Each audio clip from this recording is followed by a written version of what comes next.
Part 1 part 2 Pentecost exposed videos കണ്ടപ്പോൾ ഒരുപാട് പേർക്ക് തോന്നുന്നു, പ്രത്യേകിച്ച് പെന്തക്കോസ്റ്റ് തീവ്രവാദികൾക്ക് അത് നന്നായിട്ട് കൊണ്ടുപോകാൻ എനിക്കറിയാം. അതുകൊണ്ട് തന്നെ എൻ്റെ പേരൻസിനെ വിളിച്ചിട്ട് ആ വീഡിയോസ് ഡിലീറ്റ് ചെയ്യിപ്പിക്കണമെന്നുള്ള രീതിയിൽ സംസാരിക്കുക വരെ ഉണ്ടായി. അങ്ങനത്തെ സംഭവങ്ങളുണ്ടായി. അതൊക്കെ അവിടെ നിന്നോട്ടെ. പലർക്കും ഈ പെന്തക്കോസ്റ്റ് മിഷണറിമാർ അല്ലെങ്കിൽ ഓർഗനൈസേഷൻസ് പണം ഉണ്ടാക്കുന്നു എന്നുള്ളതിൻ്റെ തെളിവ് ഇല്ല എന്ന് പലരും പറയുന്നു. ഞാൻ കുറച്ച് തെളിവുകൾ പറയാം. അതിൽ മെയിനായിട്ടുള്ളൊരു തെളിവ് ഞാൻ പറയട്ടെ. KP യോഹന്നാൻ എന്ന് പറയുന്ന ഈ മനുഷ്യനെ കണ്ടിട്ടുണ്ടോ? ഇദ്ദേഹം ഇപ്പോൾ ഈയിടയ്ക്ക് മരിച്ചുപോയി. പക്ഷേ ഇദ്ദേഹം ഒരിക്കൽ പോലീസ് അറസ്റ്റ് ചെയ്യുകയുണ്ടായി. അമേരിക്കയിൽ പോലും ഇദ്ദേഹത്തിന് ബാൻ ഉണ്ടാവുകയും പ്രശ്നങ്ങളുണ്ടാവുകയും വരെയുണ്ടായി. കാരണം ഇദ്ദേഹം 18 വർഷങ്ങൾ കൊണ്ടുണ്ടാക്കിയത്, അമേരിക്കയിൽ നിന്ന് വന്ന, അതായത് ഫോറിൻ കറൻസി വഴി അദ്ദേഹം ഉണ്ടാക്കിയത് 1000 കോടി രൂപയാണ്. അതായത് ഒരു ജോലിയും എടുക്കാതെ ദൈവത്തിൻ്റെ വേല, സുവിശേഷ വേല, പ്രവർത്തനങ്ങൾ, ക്രിസ്ത്യാനിറ്റി, മതപരിവർത്തനം, മതപ്രചാരണം തുടങ്ങിയിട്ടുള്ള കാര്യങ്ങൾ വെച്ച് അദ്ദേഹം ഉണ്ടാക്കിയത് 1000 കോടി രൂപയാണ്. നോട്ട് ദ പോയിന്റ്, 1000 കോടി രൂപയാണ്. ഇതിൻ്റെ കൃത്യമായിട്ടുള്ള സോഴ്സ്, എങ്ങനെ ഇദ്ദേഹം ഈ പണം ഉണ്ടാക്കി, അല്ലെങ്കിൽ ഏത് കാരണങ്ങൾ കാണിച്ച് എന്തിന് ഇദ്ദേഹത്തിന് 1000 കോടി ലഭിച്ചു എന്നുള്ളതിന് ഇതുവരെ ഒരു ഉത്തരവും ഒരു പെന്തക്കോസ്തുകാരനും തേടി പോയിട്ടില്ല. അപ്പോൾ നിങ്ങൾക്ക് ഈ എൻ്റെ കുറ്റം പറഞ്ഞ് എൻ്റെ കമൻസിനകത്ത് വന്നിട്ട് ഈ പണമെല്ലാം കിട്ടിയിട്ട് അവർക്ക് എന്തുകൊണ്ട് ബാക്കിയുള്ള കാര്യങ്ങൾ ചെയ്തുകൂടാ എന്ന് ചോദിക്കുന്നവരുണ്ടാകും. അതായത് ഞാൻ പറഞ്ഞു, ഓർഗനൈസേഷൻസ് ഒരുപാട് പണം ഉണ്ടാക്കുന്നുണ്ട്, ഒരുപാട് ഉടായ്പ രീതിയിൽ പണം ഉണ്ടാക്കുന്നുണ്ട്. ആ പണം അത് ഓരോ ഗ്രാമങ്ങളിൽ ചെന്ന് അവർ ഉപയോഗിക്കുന്നത് മതപരിവർത്തനത്തിന് വേണ്ടിയും മതപ്രചാരണത്തിന് വേണ്ടിയാണെന്ന് പറഞ്ഞപ്പോൾ പലർക്കും വിശ്വാസമില്ല.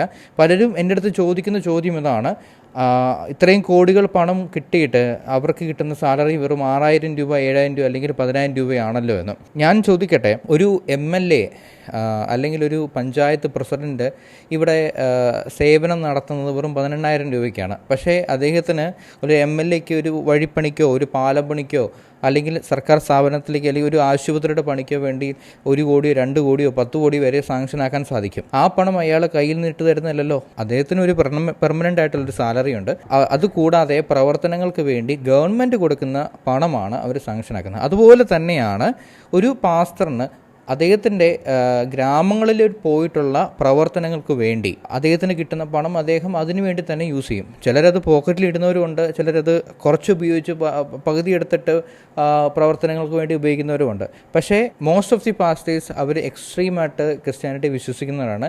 അതുകൊണ്ട് ദൈവം ഇതെല്ലാം കാണുമെന്നുള്ളൊരു വിശ്വാസം മൂലം അവർ ആ പണം കൃത്യമായിട്ട് മതപ്രചാരണത്തിനും പരിവർത്തനത്തിനും വേണ്ടി കൃത്യമായിട്ട് ഉപയോഗിക്കും. അതുകൊണ്ട് തന്നെ ഇപ്പം 1,00,000 രൂപ ഒരു ട്രാക്റ്റ് വിതരണത്തിനോ കുറച്ച് ചാരിറ്റി പ്രവർത്തനങ്ങൾക്ക് കിട്ടിക്കഴിഞ്ഞാൽ അത് അവർ കൃത്യമായിട്ട് യൂസ് തന്നെ ചെയ്യും. ഈ പണം കിട്ടുന്നത് ഇപ്പോൾ അമേരിക്കയിൽ നിന്നോ അല്ലെങ്കിൽ ഗൾഫിൽ നിന്നോ പണം വരികയാണെന്ന് വിചാരിക്കാം. അതിൽ ഒരു 70% എങ്കിലും അവർ പുറത്തെ ഈ പ്രവർത്തനങ്ങൾക്ക് വേണ്ടി ഉപയോഗിക്കും. ബാക്കി 30% സ്വന്തം കാര്യത്തിന് വേണ്ടി ഉപയോഗിക്കും. അതായത് ഒരു ഉദാഹരണം പറഞ്ഞു കഴിഞ്ഞാൽ, ഒരു ആംബുലൻസ് വാങ്ങിക്കാൻ വേണ്ടി ഒരു ഓർഗനൈസേഷന് പണം കിട്ടിയെന്ന് വിചാരിക്കാം.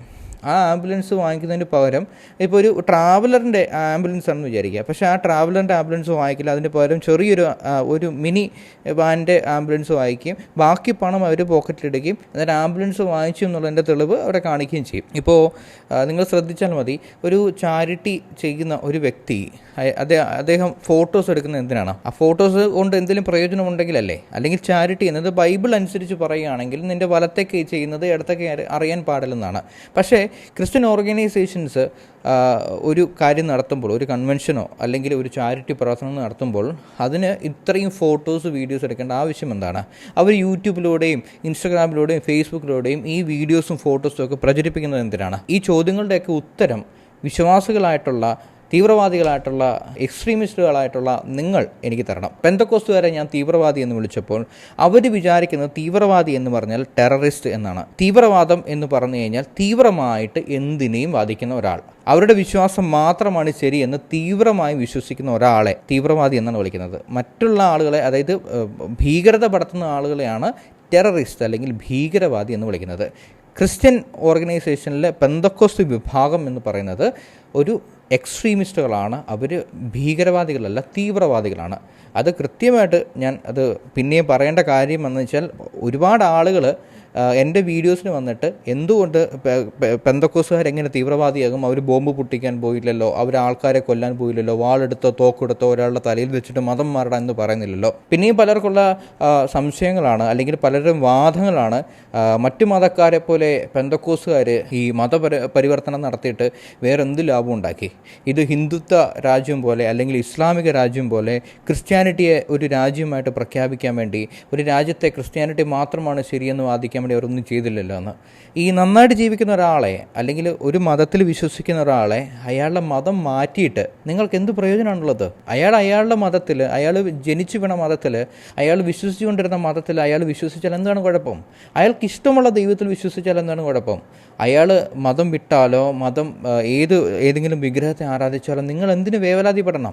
നിങ്ങളുടെ ദൈവത്തിന് അത്രയ്ക്ക് വിഷമം ഉണ്ടായിരുന്നെങ്കിൽ ജനിച്ചു വീണപ്പോൾ അയാൾ ഒരു ക്രിസ്ത്യനായിട്ട് ജനിപ്പിച്ചുകൂടായിരുന്നോ? ഹിന്ദു മതത്തിൽ കൊണ്ട് ജനിപ്പിച്ചിട്ട് ആ ഹിന്ദു മതക്കാരനെ മതം മാറ്റിക്കാൻ വേണ്ടി വേറൊരു ക്രിസ്ത്യാനി ജനിപ്പിക്കുന്ന ദൈവം വളരെ സൈക്കോ ആയിട്ടുള്ളൊരു ദൈവമാണ്, അല്ലെങ്കിൽ വളരെ സ്റ്റുപ്പിഡായിട്ടുള്ളൊരു ദൈവമാണ്.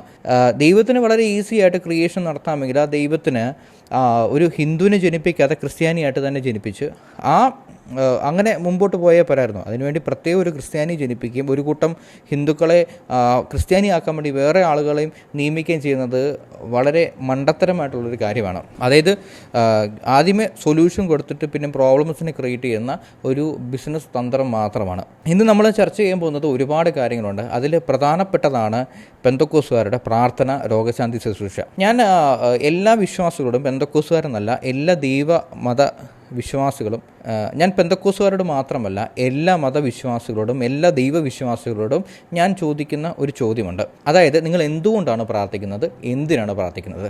എൻ്റെ അഭിപ്രായ പ്രകാരം, അല്ലെങ്കിൽ ഒരു ലോജിക്കൽ അഭിപ്രായ പ്രകാരം ഞാൻ ഇങ്ങനെ ചോദിക്കുന്നു: നിങ്ങൾ പ്രാർത്ഥിക്കുന്നത് യേസ് അല്ലെങ്കിൽ നോ എന്ന് ഉത്തരം കിട്ടുന്ന ഒരു കാര്യത്തിന് വേണ്ടിയല്ലേ? അതായത്, നിങ്ങളുടെ കല്യാണം നടക്കണമെന്ന് നിങ്ങൾക്ക് ആഗ്രഹമുണ്ട്, അതിനുവേണ്ടി നിങ്ങൾ പ്രാർത്ഥിക്കുന്നു. അവിടെ കല്യാണം നടക്കാനും നടക്കാതിരിക്കാനും ഒരു ചാൻസ് ഉണ്ട്. ജോലി കിട്ടാൻ വേണ്ടി നിങ്ങൾ പ്രാർത്ഥിക്കുന്നു, വീട് വെക്കാൻ വേണ്ടി പ്രാർത്ഥിക്കുന്നു, വാഹനം വാങ്ങിക്കാൻ വേണ്ടി പ്രാർത്ഥിക്കുന്നു, നല്ല വിദ്യാഭ്യാസം കിട്ടാൻ വേണ്ടി പ്രാർത്ഥിക്കുന്നു. അവിടെയെല്ലാം യെസ് അല്ലെങ്കിൽ നോ എന്ന ഒരു ഓപ്ഷൻസ് ഉണ്ടാവും, 2 ഓപ്ഷൻസ് ഉണ്ടാവും. അതായത് കിട്ടാനും കിട്ടാതിരിക്കാനും, നടക്കാനും നടക്കാതിരിക്കാനും, സംഭവിക്കാനും സംഭവിക്കാതിരിക്കാനുള്ള ചാൻസസ് ഉണ്ടാവും. ഇതിനുവേണ്ടി മാത്രമല്ല നിങ്ങൾക്ക് പ്രാർത്ഥിക്കാൻ പറ്റും. ഉദാഹരണത്തിന്, നിങ്ങളുടെ പ്രിയപ്പെട്ട ഒരാൾക്ക് ഒരു അസുഖം വന്നിട്ട് അയാൾ മരണപ്പെട്ട് കഴിഞ്ഞാൽ നിങ്ങൾ പ്രാർത്ഥിച്ച് അയാളെ രക്ഷപ്പെടുത്തുമോ? ഇല്ല. കാരണം നിങ്ങളുടെ ലോജിക്കൽ ബ്രെയിനിന് അതറിയാം മരിച്ചുപോയ ഒരാളെ തിരിച്ചു കൊണ്ടുവരാൻ പറ്റില്ല എന്ന്. നിങ്ങളുടെ വിരൽ മുറിഞ്ഞു പോയാൽ നിങ്ങൾ ആ വിരൽ തിരിച്ച് കിളുത്തു വരാൻ വേണ്ടി പ്രാർത്ഥിക്കുമോ? ഇല്ല. ഇത്രയല്ലേ സംഭവിച്ചുള്ളൂ, എത്രയും പെട്ടെന്ന് ഉണങ്ങിക്കോളും, ഞാൻ ദൈവത്തോട് പ്രാർത്ഥിക്കാമെന്ന് പറയുള്ളൂ. അല്ലാതെ നമ്മുടെ ദൈവം സർവ്വശക്തനാണ്, സർവ്വവ്യാപിയാണ്, സർവ്വത്തിനും ഉടയവനാണ്, സർവ്വസൃഷ്ടാവാണ് എന്നും പറഞ്ഞുകൊണ്ട് ആ വിരൽ കിളുത്തു വരാൻ വേണ്ടി നിങ്ങൾ പ്രാർത്ഥിക്കുമോ? ഇല്ല. അവിടെ നിങ്ങളുടെ ബ്രെയിന് കൃത്യമായിട്ടുള്ളൊരു ഉത്തരമുണ്ട്. കൃത്യമായിട്ട് ലോജിക്കലി നിങ്ങളുടെ ബ്രെയിന് ഉത്തരം പറയാൻ സാധിക്കും ആ വിരൽ കിളുത്തു വരില്ല എന്ന്. ഈ ചോദ്യത്തിന് എതിർപ്പ് ഉണ്ടെങ്കിൽ നിങ്ങൾക്ക് ഉറപ്പായിട്ടും കമൻറ്റ് ചെയ്യാവുന്നതാണ്. ദൈവം എന്ന കോൺസെപ്റ്റ് എവിടേക്കുണ്ടോ അതെല്ലാം അന്ധവിശ്വാസത്തിൻ്റെ, മണ്ടത്തരങ്ങളുടെ ഉത്ഭവം മാത്രമാണ്.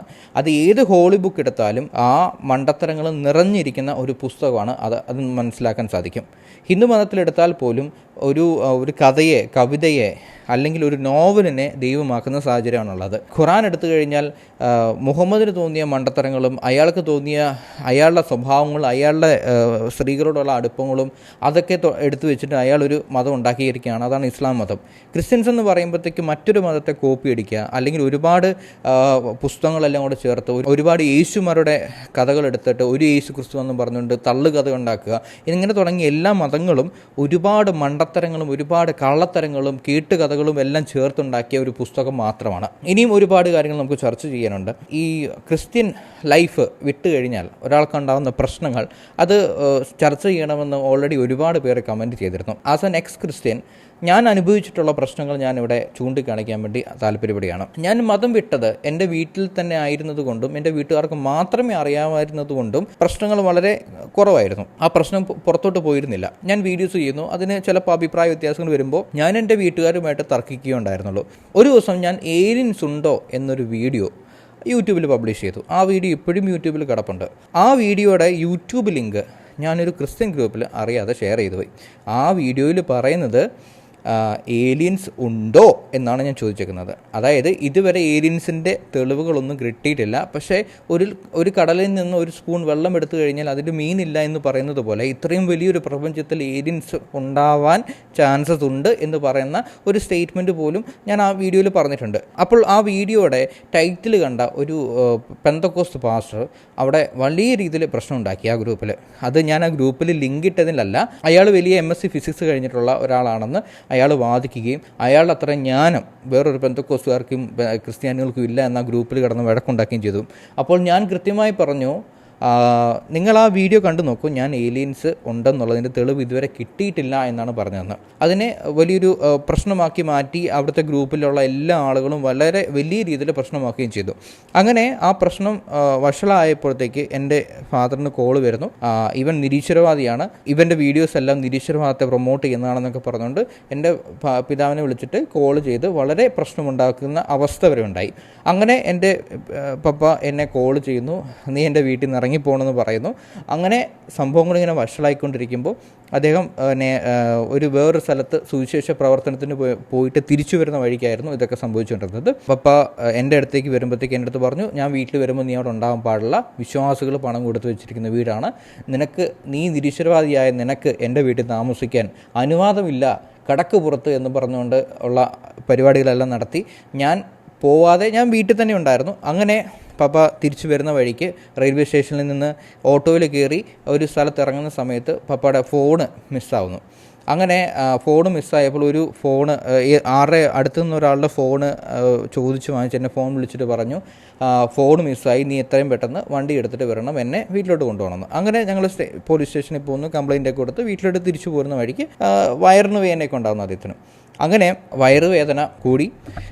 പിറ്റേ ദിവസം രാവിലെ ആയിരുന്നപ്പോഴേക്ക് എൻ്റെ അടുത്ത് പറഞ്ഞു, നമുക്ക് ആശുപത്രി പോകണം, എനിക്ക് വളരെ പ്രശ്നമാണ്, വളരെ വലിയ രീതിയിലുള്ള വേദനയാണ്. അങ്ങനെ ആശുപത്രി ചെല്ലുന്നു. ആ ആശുപത്രിയുടെ പേര് ഹോളി ഫാമിലി എന്നാണ്. അതായത് ഒരു കത്തോലിക്ക സഭയുടെ തന്നെ ആശുപത്രിയാണ്.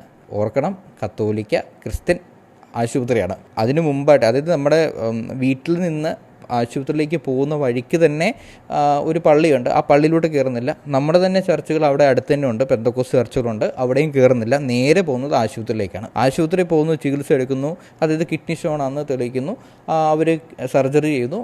അങ്ങനെ സർജറി കഴിഞ്ഞ് ഏകദേശം 6-7 ദിവസങ്ങൾക്ക് ശേഷം വീട്ടിലേക്ക് വരുന്നു. പിന്നെ കുടുംബ പ്രാർത്ഥന ഇരിക്കുമ്പോൾ കിഡ്നി സ്റ്റോൺ മാറ്റിയ ദൈവത്തിന് സ്തോത്രം എന്ന് പറയുന്നു. അപ്പം ഞാൻ ചോദിച്ചു, കിഡ്നി സ്റ്റോൺ മാറ്റിയത് ആശുപത്രിക്കാരാണോ അതോ ഇത് നിങ്ങളുടെ ദൈവമാണെന്ന് ചോദിച്ചപ്പോൾ എൻ്റെ അടുത്ത് ചൂടാവാൻ തുടങ്ങി. അന്ന് മുതൽ ദൈവത്തിൻ്റെ പേരും പറഞ്ഞ് ഒരുപാട് പ്രശ്നങ്ങളുണ്ടായി. വിശ്വാസികൾ വാടക കൊടുക്കുന്ന ഈ വീട്ടിൽ അവിശ്വാസിയായി നിനക്ക് ജീവിക്കാൻ ഇതില്ല എന്ന് പറയുന്നു.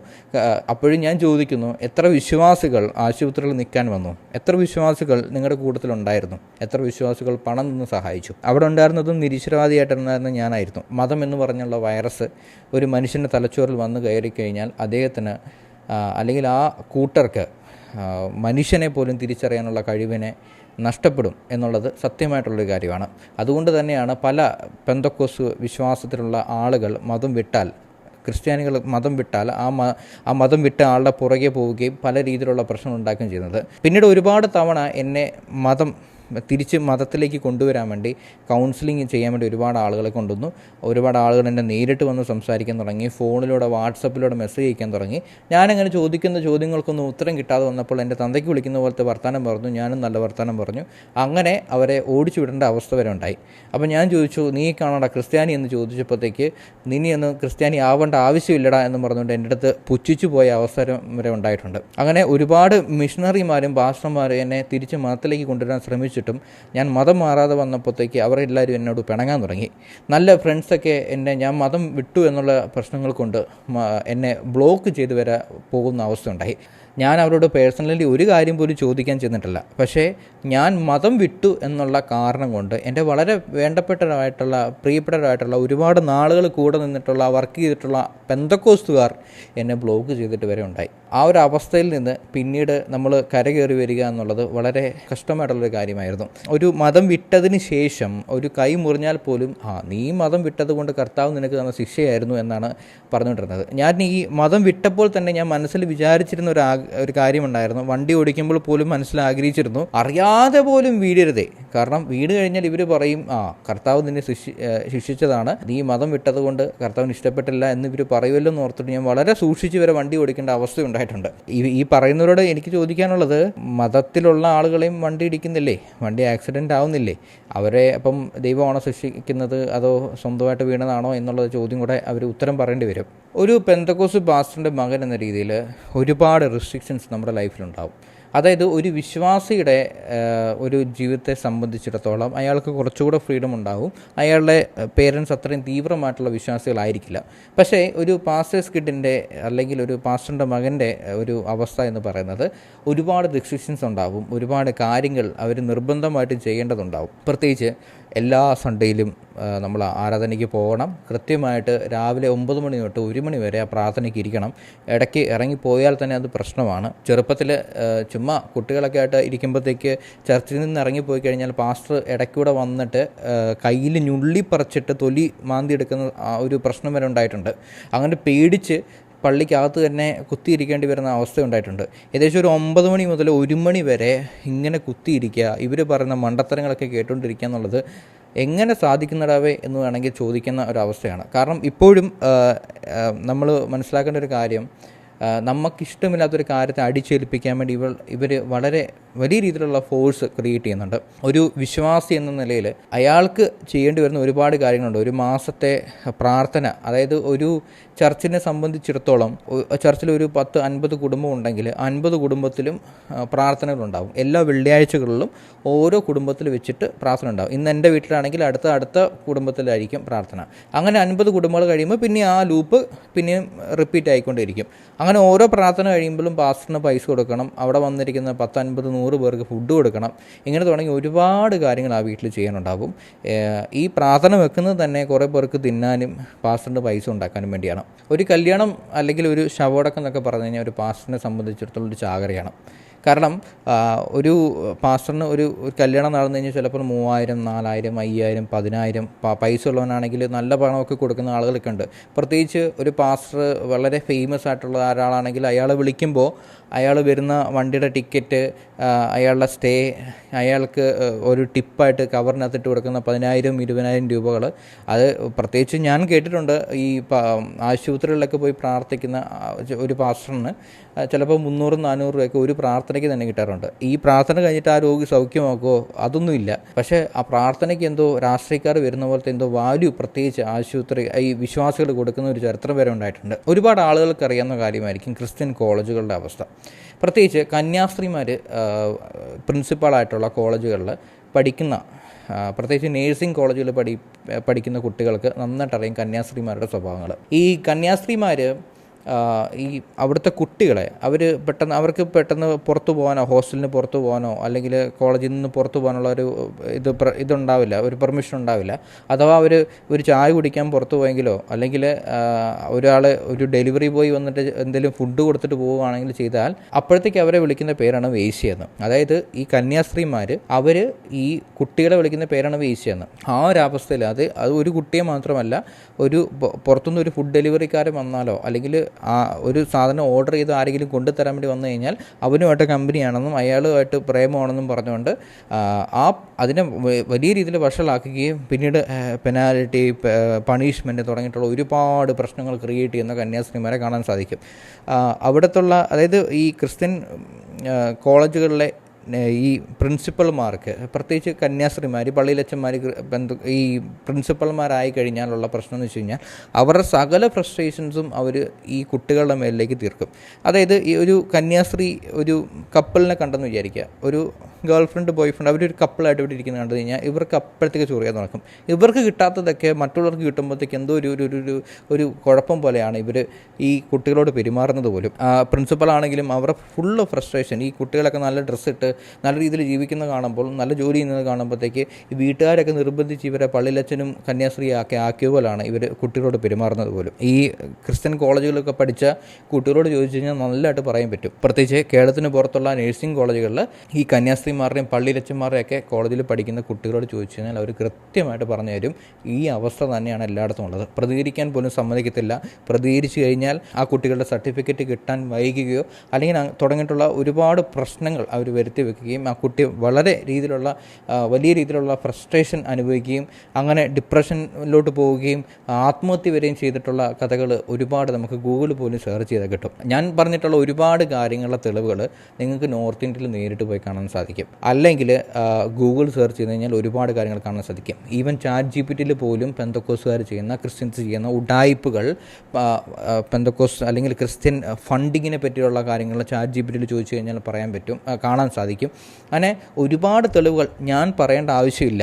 ഞാൻ പറഞ്ഞത് കള്ളത്തരമാണെന്ന് പറഞ്ഞ് വാദിക്കുന്ന അല്ലെങ്കിൽ എനിക്കെതിരെ റിയാക്ഷനോ പോസ്റ്റുകളോ ചെയ്യുന്ന ആളുകളോട് എനിക്ക് പറയാനുള്ളത്, അല്ലെങ്കിൽ കോയ കോളിങ്ങിൽ പോലും എന്നെപ്പറ്റി പറഞ്ഞ കള്ളത്തരം പറയുന്ന ആളുകളോട് എനിക്ക് പറയാനുള്ളത്, നിങ്ങൾ നേരിട്ട് പോയി നോക്കൂ. നിങ്ങൾ പറയുന്ന നിങ്ങൾ കേട്ടിട്ടുള്ള യഥാർത്ഥ പരിപാടികളാണോ അവിടെ നടക്കുന്നത്, അതോ ഞാൻ പറഞ്ഞിട്ടുള്ള ഉഡായിപ്പുകളാണോ നടക്കുന്നതെന്ന്. നോർത്ത് ഇന്ത്യയിലുള്ള ഓരോ ഓർഗനൈസേഷൻസും എടുത്തോ അവർക്ക് കൃത്യമായിട്ടുള്ള അജണ്ടകളുണ്ട്. അവർ എന്തിനാണ് പ്രവർത്തിക്കുന്നതെന്നും അവർ നടത്തുന്ന ഓരോ ചാരിറ്റി പ്രവർത്തനങ്ങളുടെയും ഉദ്ദേശം എന്താണെന്നും അവിടെ ചെന്ന് കഴിഞ്ഞാൽ കൃത്യമായിട്ട് നിങ്ങൾക്ക് മനസ്സിലാവും. ഈ കാര്യങ്ങളെപ്പറ്റി ഇങ്ങനെ സംസാരിച്ചുകൊണ്ടിരുന്നു കഴിഞ്ഞാൽ ഒരുപാട് പാർട്ടികൾ ഇങ്ങനെ മുമ്പോട്ട് പോയിക്കൊണ്ടിരിക്കും. നിങ്ങൾക്ക് ഇതിനെപ്പറ്റി എന്തെങ്കിലും ഇനിയും കൂടുതൽ അറിയാനോ പറയാനോ, നിങ്ങൾക്ക് പറയാൻ ആഗ്രഹിച്ച ഒരുപാട് കാര്യങ്ങൾ അത് മുമ്പോട്ട് വെക്കാനോ ഉണ്ടെങ്കിൽ കമൻറ്റിൽ പറയുക. അതിനെപ്പറ്റി ഇനിയും ചർച്ച ചെയ്യുന്നതാണ്. കാരണം ഇത് ഇനി തുടർന്നുകൊണ്ട് പോകാൻ പറ്റില്ല. കാരണം ഇത് ഇവിടെ സ്റ്റോപ്പ് ചെയ്യണം. ഓരോ കമ്മ്യൂണിറ്റിയും അഴിച്ചു പണിയേണ്ട സമയം കഴിഞ്ഞിരിക്കുന്നു. പണ്ട് കത്തോലിക്കരുടെ തെറ്റുകൾ, അതായത് പണം മേടിച്ച് പാപമോക്ഷം നടത്തിക്കൊണ്ടിരുന്ന കത്തോലിക്കരെ പൊളിച്ചെഴുതിയ ആളാണ് മാർട്ടിൻ ലൂതർ. അദ്ദേഹം ഉണ്ടാക്കിയ ചർച്ചുകളാണ് ഈ പ്രൊട്ടസ്റ്റൻ്റ് ചർച്ചുകൾ. ആ വിപ്ലവത്തെ ഇപ്പോഴും സൺഡേ സ്കൂളുകളിലും വേദപഠന ക്ലാസ്സുകളിലും ക്രിസ്ത്യാനികൾ പഠിപ്പിച്ചു കൊടുക്കുന്നുണ്ട്. അതുകൊണ്ട് തന്നെ ഞാൻ പറയാണ്, ഞാൻ പെന്തക്കോസ്തിന് വിപ്ലവം നടത്താൻ വേണ്ടി വന്ന ആളാണ്. അന്ന് മാർട്ടിൻ ലൂതർ ആണെങ്കിൽ ഇന്ന് 2026 ജോഫോസ് തന്നെയാണ്. അതുകൊണ്ട് എന്നെ പേടിക്കുക തന്നെ ചെയ്യണം. നിങ്ങൾ മാറേണ്ട സമയം കഴിഞ്ഞു. ഇനിയും മതപരിവർത്തനവും ഉഡായിപ്പുകളും നടത്താനാണ് താല്പര്യമെങ്കിൽ പൂർണ്ണമായിട്ടുള്ള തെളിവുകളോടെ ഞാൻ വരും. ഇനിയും പൊളിച്ചെഴുതിക്കൊണ്ടിരിക്കും. ഓരോരുത്തർ എണ്ണി പെന്തക്കോസ് ഞാൻ പിടിപ്പിക്കും.